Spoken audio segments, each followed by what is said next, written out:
جلاس اندر کا کھوٹا تھا، اس وقت اس کا ظاہر کچھ اور تھا، باطن کچھ اور تھا، زبان کچھ اور تھی، دل کچھ اور تھا۔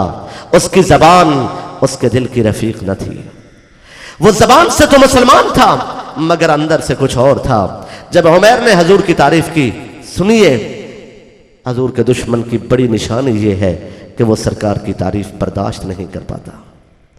جب اس کے سامنے حضور کا ذکر ہوگا تو اس کے دل میں گھٹن آئے گی اور طبیعت پہ بوجھ ہوگا۔ فَمَثَلُهُ كَمَثَلِ الْكَلْبِ إِن تَحْمِلْ عَلَيْهِ يَلْهَثْ أَوْ تَتْرُكْهُ يَلْهَثْ۔ رسول اللہ صلی اللہ علیہ وآلہ وسلم کے دشمن کی بڑی علامت یہ ہے کہ اس سے ذکر سرکار برداشت نہیں ہو پاتا۔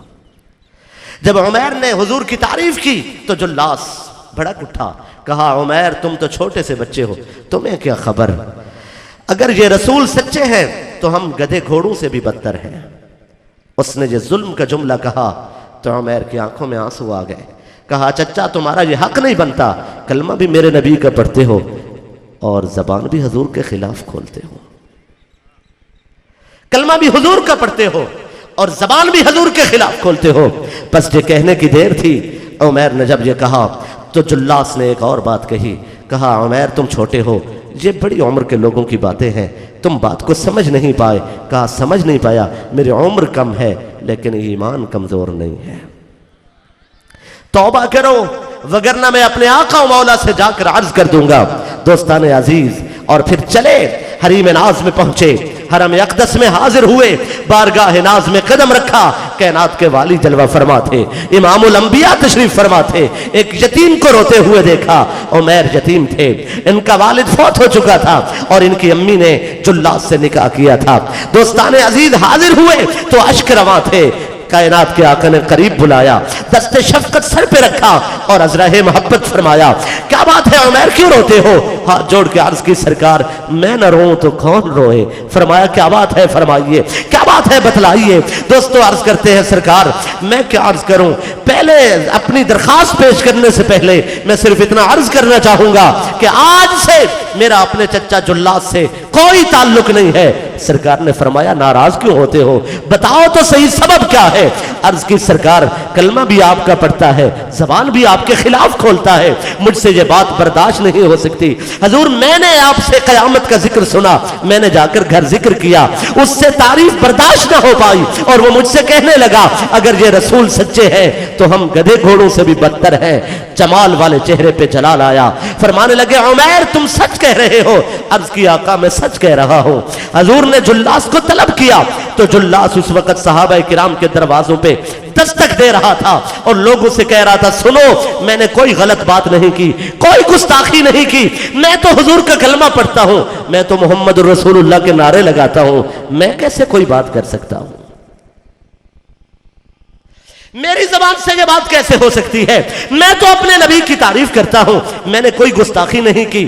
جب وہ اپنے ووٹ بنانے کی کوشش میں تھا، صحابہ کرام کو قائل کرنے کی کوشش میں تھا کہ سرکار نے صحابہ کو بھی طلب فرمایا۔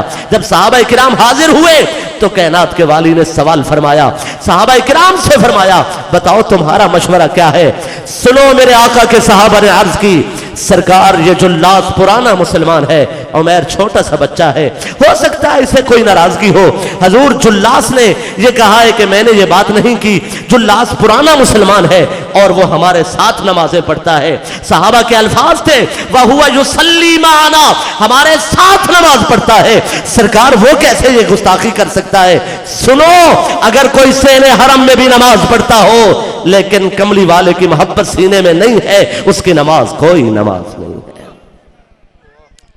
وہ پریکٹس ہے، وہ ریہرسل ہے، وہ مشق ہے، وہ تکرار ہے، وہ محض وظیفہ ہے، جسم ہے اور وہ صرف اٹھنا بیٹھنا ہے، اس کا تعلق نماز سے نہیں ہے۔ نماز تو محبت مصطفیٰ کا نام ہے، نماز تو کملی والے سے بے لوث غیر مشروط اور پرخلوص محبت کا نام ہے۔ جب عمیر نے عرض کی سرکار اس نے گستاخی کی ہے اور جلاس صحابہ سے کہہ رہا تھا میں نے تو یہ تصور بھی نہیں کیا، میں ایسی بات کر بھی نہیں سکتا۔ صحابہ عرض گزار تھے حضور یہ پرانا مسلمان ہے، ہمارے ساتھ نماز پڑھتا ہے۔ تو سنو امام الانبیاء نے، قائد المرسلین نے، میرے آقا و مولا صلی اللہ علیہ وسلم نے فرمایا، سرکار نے ارشاد فرمایا، جلاس بتاؤ تم نے بے ادبی کی ہے؟ عرض کی سرکار میں نے نہیں کی۔ فرمایا قسم اٹھاتے ہو؟ اس نے اللہ کی قسم اٹھائی، قسم اٹھا کے کہا اللہ کی قسم میں نے کوئی گستاخی نہیں کی، میں نے کوئی بے ادبی نہیں کی۔ ننھے سے عمیر تھے نا جو سچ بھی بول رہے تھے لیکن ان کے پاس گواہ نہ تھے۔ میرے آقا اگر چاہیں تو حضور علم کی بنیاد پر فیصلہ فرمائیں، یہ میرے نبی کا خاص منصب ہے، حضور کے لیے مخصوص ہے، یہ حضور کے خصائص میں سے ہے۔ دنیا کے کسی اور جج کو اپنی معلومات کی بنیاد پر فیصلے دینے کا حق حاصل نہیں ہے، لیکن خصائص نبوت میں سے ہے کہ اگر سیدہ زہرا کے بابا چاہیں تو آپ اپنے اختیارات اور معلومات کی بنیاد پر، علم کی بنیاد پر فیصلہ فرمائیں، لیکن آقا منصب قضا کے تقاضوں کو پورا فرمانا چاہتے تھے۔ گواہ میسر نہ تھے، عمیر تنہا تھے، عمر کم تھی، اور جلاس نے قسم اٹھائی۔ جب حرف اٹھا لیا تو سرکار خاموش ہوئے، ادھر حضور خاموش ہوئے، ادھر عمیر کی آنکھوں سے آنسو رواں ہوئے، اشک رواں ہوئے۔ حضور کی بارگاہ میں جھولی پھیلا دی اور عرض کی اللہ تو جانتا ہے سچا کون ہے اور جھوٹا کون ہے۔ سرے بازار ہر کوئی کہے گا کہ عمیر نے جھوٹ بولا تھا، اس نے غلط کہا تھا، اس نے ویسے بات کہہ دی تھی۔ اے میرا مالک تو جانتا ہے کہ سچا کون ہے۔ بس ادھر جھولی پھیلائی، عرش الہی کے دروازے کھل گئے، آواز قدرت آئی، جبریل میرا پیغام لے جاؤ، میرا خط لے جاؤ، میرا قرآن لے جاؤ، میرے مصطفیٰ کے پاس جاؤ، میرے محبوب کے پاس جاؤ، میرے حبیب کے پاس جاؤ۔ اللہ ارشاد فرماتا ہے یحلفون باللہ ما قالوا ولقد قالوا کلمۃ الکفر وکفروا بعد اسلامہم۔ اے مصطفیٰ یہ قسمیں اٹھاتے ہیں کہ ہم نے کچھ نہیں کہا، بے ادبی نہیں کی، گستاخی نہیں کی، ہماری زبان سے ظلم کا لفظ نہیں نکلا۔ میں اللہ ہو کے کہتا ہوں یہ بے ادب ٹھہرے ہیں۔ وکلمۃ الکفر وقالوا کلمۃ الکفر بعد اسلامہم۔ اے میرے مصطفیٰ یحلفون باللہ ما قالوا، یہ قسمیں اٹھاتے ہیں ہم نے کچھ نہیں کہا۔ وَلَقَدْ قَالُوا کلمۃ الکفر، انہوں نے کہا ہے، ضرور کہا ہے، کلمہ کفر کہا ہے۔ وَكَفَرُوا بَعْدَ اسلامہم، اسلام کے بعد کفر کیا ہے۔ عمیر سچا ہے، جلاس جھوٹا ہے۔ مجھے کہنے دیجئے وہ رسول کتنا معتبر ہے جن کے ننھے غلاموں کی گواہیاں آسمان سے اترتی ہوں۔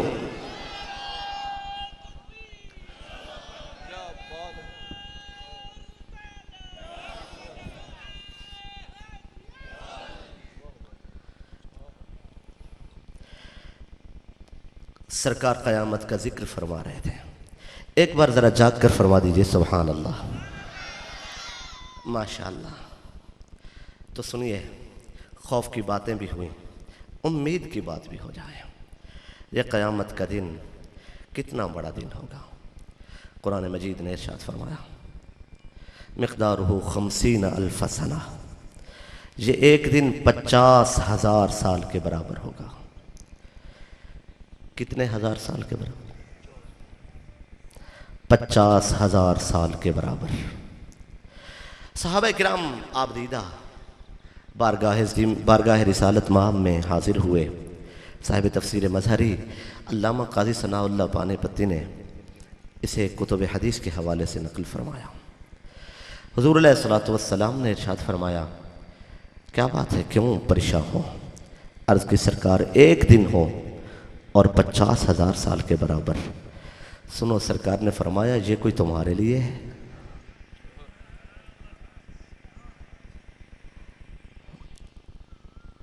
فرمایا یہ کوئی تمہارے لیے؟ عرض کی سرکار ہمارے لیے کیا حکم ہے؟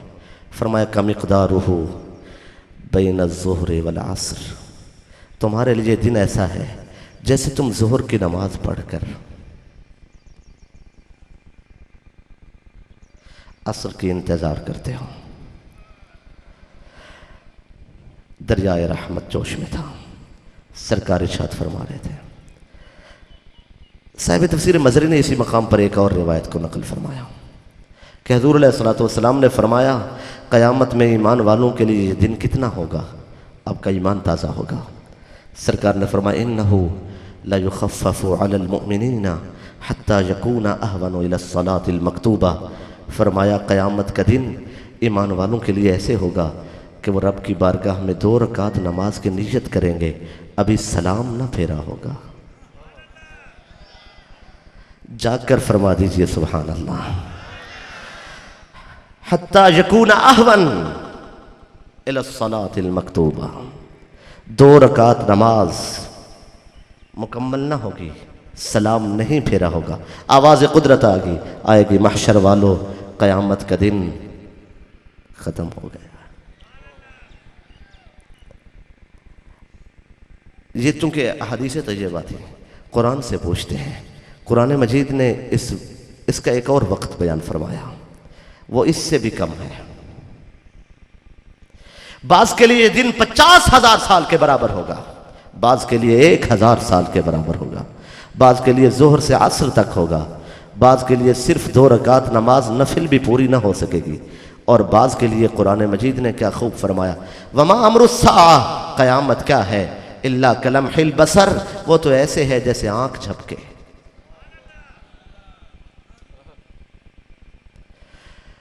وما امر الساعۃ الا کلمح البصر، نہیں ہے قیامت مگر ایسے جیسے آنکھ جھپکے۔ مالک آنکھ جھپکنے میں بھی وقت لگتا ہے، فرمایا او ہوا اقرب، اس سے پہلے ختم ہو جائے گی۔ لیکن آپ نے توجہ فرمائی، عربی زبان میں، عربی میں جب وقت کو بیان کیا جاتا ہے تو اس کے لیے اپنی اکائیاں موجود ہیں، اس کے اپنے الفاظ ہیں، اپنے مخصوص الفاظ ہیں، اکائیاں موجود ہیں۔ کدقیقۃ، کلحظۃ، کلمحۃ، کساعۃ، وہ دن ایسے ہوگا جیسے ایک ساعت، ایک لمحہ، ایک پہر۔ نہیں، قرآن مجید نے کیا کہا، الا کلمح البصر، جیسے آنکھ جھپکے۔ مالک وقت بتانا ہو تو آنکھ کے جھپکنے کا کیا تعلق ہے؟ وقت ہی بتانا ہے تو اس کے لیے وقت کی اکائیوں کا ذکر بھی ہو سکتا تھا، کلحظۃ، کلمحۃ، کساعۃ، لیکن یہاں کیا بیان ہو رہا ہے، کلمح البصر، جیسے آنکھ جھپکے۔ مالک قیامت کا وقت بتانا تھا تو وقت کی اکائیوں میں بیان کیا جاتا، آنکھ کے جھپکنے کا ذکر کیوں ہے؟ فرمایا تاکہ زمانہ سمجھ جائے، محشر میں جب اہل محشر جمع ہوں گے، مصطفیٰ کے چاہنے والے آ جائیں گے، حضور کے نام لیوا آ جائیں گے، عاشق آ جائیں گے، اور دعوی عشق میں صداقت کا جذبہ رکھنے والے جب حضور ناز میں حریم اقدس میں آئیں گے تو فرمایا اب ان کے لیے قیامت کیا ہے؟ ہم نے کہہ دیا ہے نا، کلمح البصر، جیسے آنکھ جھپکے، یعنی اب اشارہ چشم چاہیے، اب کسی آنکھ کا اشارہ چاہیے۔ اے محبوب، اپنی مبارک آنکھ کے اشارے سے آپ ان کے لیے اشارہ کر دینا، قیامت کے خاتمے کا اعلان ہم کر دیں گے۔ الا کلمح البصر او ہوا اقرب، مالک ایک آنکھ جھپکنے سے پہلے 50,000 سال گزر جائے۔ ان اللہ علی کل شیء قدیر۔ اللہ اکبر، اللہ اکبر۔ تو دوستان عزیز،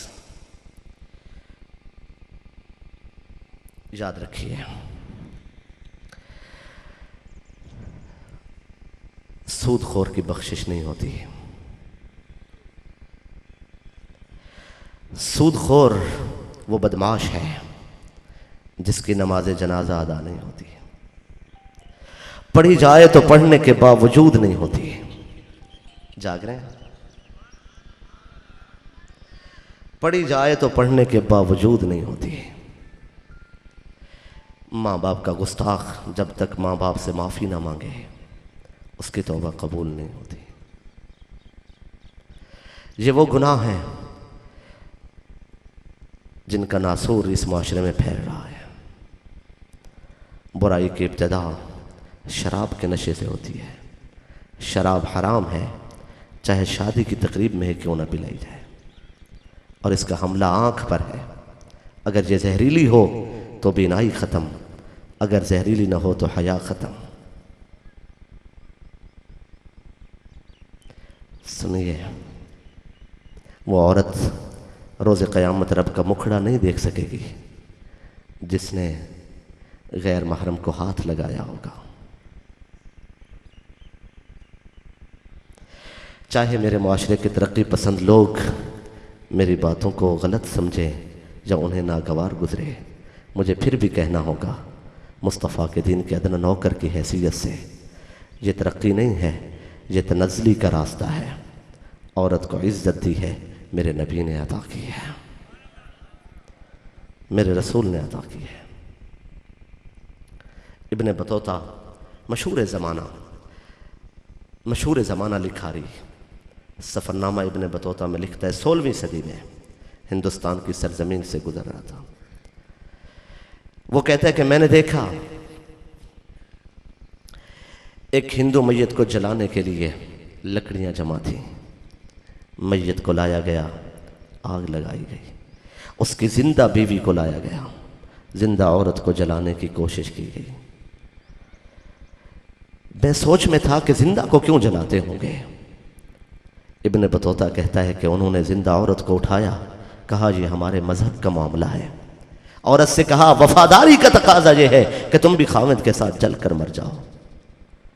اسے اٹھایا اور زندہ عورت کو جلتی آگ میں ڈال دیا. جب اس کے جسم نے پٹاخہ مارا ابن بطوطہ بے ہوش ہو گئے. جب ہوش کی آنکھ کھلی تو مدینے کی طرف رخ کر کے کہا اگر آپ نہ آتے تو یہ دنیا آباد نہ ہوتی. یہ ہے ہندوستان جہاں عورت کو زندہ جلایا جا رہا ہے. وہ عرب ہے جہاں عورت کو زندہ دفن کیا جا رہا ہے. وہ مغرب ہے جہاں ایک تاریخ کے لمبے عرصے تک عورت کو حقوق ملکیت میسر نہیں ہے. میں قربان جاؤں ان کے قدموں پہ 1000 بار جو فرماتے ہیں لوگوں سنو ماں کے قدموں تلے جنت ہے. جو اپنی لخت جگر کے لیے اٹھ کے کھڑے ہو جاتے ہیں تو فرماتے ہیں یا فاطمہ تو فدا کے ابی و امی. ساری کائنات کہتی ہے مصطفیٰ ہمارے ماں باپ آپ کے قدموں پر قربان ہو جاؤں، اور میرے نبی فرماتے ہیں فاطمہ تجھ پر مصطفیٰ کے ماں باپ قربان ہو جائیں. وہ کون ہیں جنہوں نے بیٹی کو عزت دی ہے؟ وہ میرے رسول ہیں، وہ میرے مصطفیٰ ہیں. میں اپنے دور کی خواتین سے یہ گزارش کرنا چاہوں گا کہ اگر تمہیں ترقی چاہیے تو در رسول پہ آنے کی کوشش کیجیے. اگر تمہیں عزت چاہیے تو مصطفیٰ کے دروازے پہ آ جائیے. اگر تمہیں دنیا اور آخرت کی بھلائی چاہیے تو پھر زہرا کی کنیز بن جاؤ. اسی میں دنیا ہے، اسی میں آخرت ہے. بس مجھے آخر کلمات کی طرف بھی چلنا ہے، کہیں بات دیوالت کا شکار نہ ہو جائے. دوستان عزیز، اللہ اکبر. ثمامہ ابن اسال گرفتار ہوئے، قید ہوئے، زنجیریں پہنائی گئیں. لڑنے والے تھے، قاتل تھے، قتل کے ارادے سے آئے تھے، گستاخی کے ارادے سے آئے تھے. صحابہ کرام نے گرفت میں لیا اور حضور کی بارگاہ میں پیش کیا.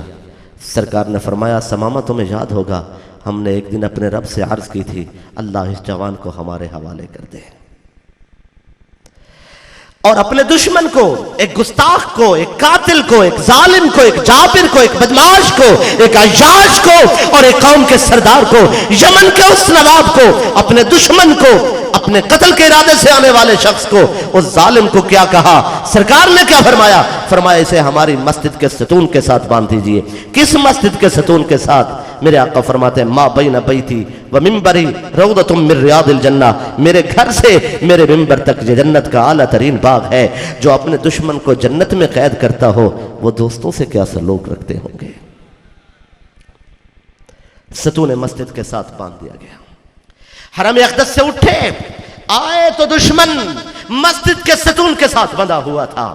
عنایت کی نظر ڈالی تو دشمن پہ ڈالی. قریب آئے اور فرمایا ثمامہ بتاؤ کوئی تکلیف تو نہیں پہنچی؟ اپنے دشمن سے پوچھا جا رہا ہے کوئی تکلیف تو نہیں پہنچی؟ سر جھکائے بیٹھا ہے اور گردن میں سریجا ہے، اکڑ کے کہتا ہے، ظلم کی زبان کھولتا ہے، بے ادبی کے الفاظ میں کہتا ہے سوائے رسیوں کے کوئی تکلیف نہیں ہے. کون بتائے ثمامہ کو یہ رسیاں بھی تکلیف کے لیے نہیں ہیں، یہ بھی علاج کے لیے پہنائی گئی ہے. سرکار نے فرمایا بتاؤ ہم سے کیا امید رکھتے ہو؟ بس سر جھکائے بیٹھا ہے، کہتے ہیں امید کوئی نہیں، قتل کرو گے قتل کریں گے، احسان کرو گے احسان کریں گے، ہم بھی نواب ہیں. اگر ہم پہ احسان کرو گے تو ہم احسان رکھتے نہیں ہیں، مال و دولت لٹائیں گے، اور اگر قتل کرو گے میرا قبیلہ ہے ہم بدلہ لیں گے، ہمارے پاس گھوڑے بھی ہیں، جوان بھی ہیں، تلواریں بھی ہیں.